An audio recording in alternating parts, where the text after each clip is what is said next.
BJ from More Game Gumbo. I've got my guest here, Joel Lewis. He's the designer of Fluttering Souls, a game that I got to try out a long time ago when you were talking about kickstarting it, and then you sent me an email saying, "Hey, hold up, things are working," and you ended up getting it signed by Good Games. We talked about it earlier, but so there may be some people out there in the audience who haven't played Fluttering Souls yet. You have demoed it a ton, so I know you can give us the elevator pitch. What's Fluttering Souls? What's the game all about? So Fluttering Souls is a simple set collecting game and card drafting where you're taking turns taking butterflies and you're trying to collect the kaleidoscope of butterflies that's going to award you the most points. The backstory of it is there's a Japanese tale about the white butterfly.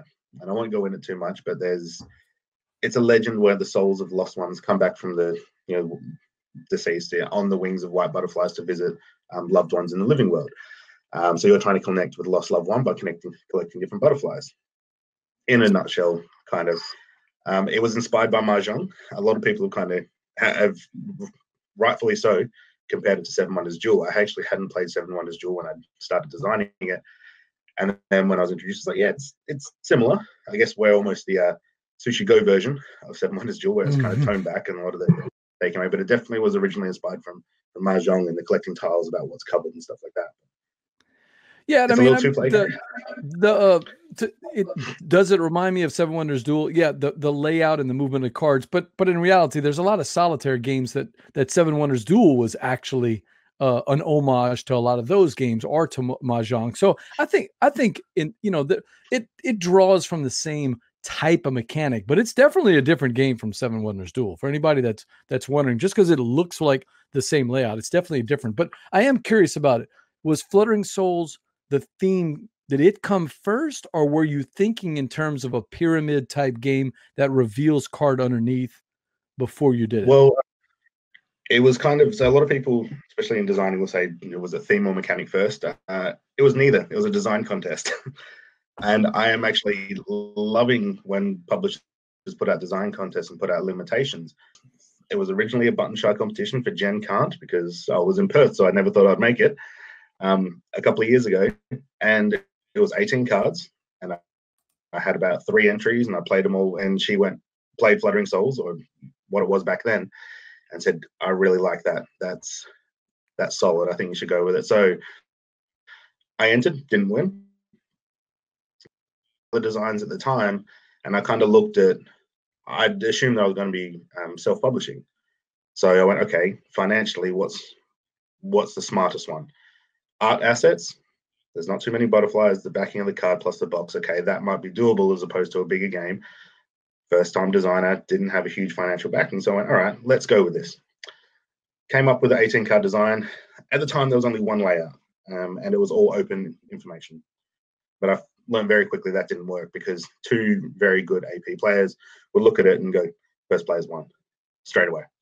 So right. You had to hide some cards. So you face down, and I went, 18 cards doesn't quite work. Let's make it a little bigger so you don't know exactly what's out there. So it's not completely open information. So there's some hidden, there's some luck. And throwing in some luck into a game design was something I learned the hard way. That I wanted it to be open information. I wanted it to be perfect. So got the artwork done, got the prototype. I think I sent you a very, very early one where we had the artwork done. Thought it was good to go. I was getting ready to, start my Kickstarter campaign. I was starting to market it, and I flew over to PAX, and I was demoing it. And Good Games guys came and sat down and played it. And went. At first, I actually didn't know that they were interested in buying it, because Jamie sat down, he played it, and he liked it, and then he brought in Kim sat down and played it, and then they started telling me about Good Games Publishing. And then Jamie kind of looked at Kim and looked at me and goes, what Kim's trying to say is we're interested in buying your game. We want to sign it to Good Games. And I kind of sat back and went, yeah, okay. I have to think about it. But mind, there wasn't much doubt. They had a much bigger reach about who they could get the game to. And I wanted my game on tables. So we kind of worked together. We helped develop it, and we came up with a lot of layouts. And I know the 18 card layouts look quite simple.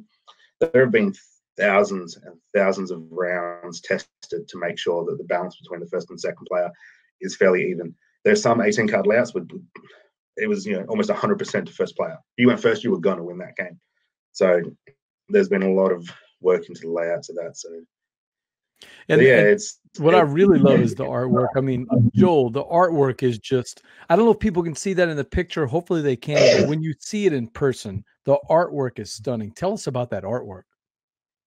So butterflies was kind of almost always going to be the thing. Designing this game was, and getting into designing in the first place was kind of a form of bereavement for my wife and myself. We'd lost 3 bubs before we had, my wife had 3 miscarriages before we had our first son, Caleb.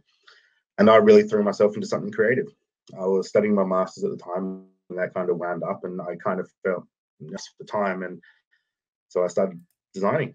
And my first game was working with a friend. But anyway, sorry, I'm kind of getting distracted. So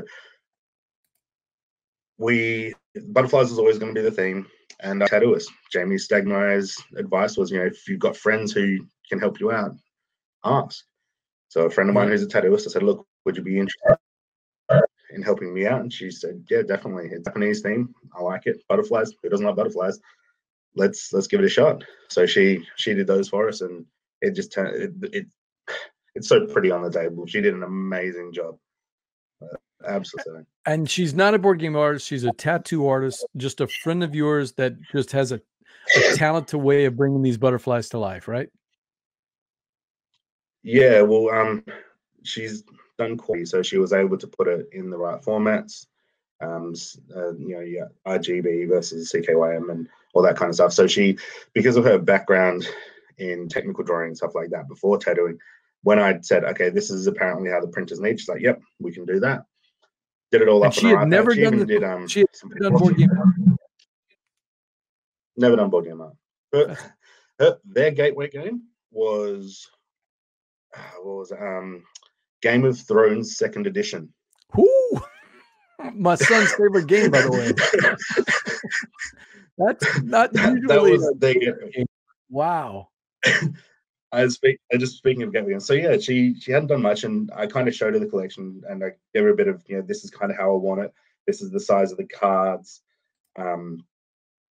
She even, now when Good Games did it, they redid a lot of graphic design, because I think they have an in-house graphic design. Joel Finch, who did Unfair, he did a lot of the graphic design for it. And Diana admittedly said, like, graphic design is my forte, do the art, but as far as graphic design, but yeah.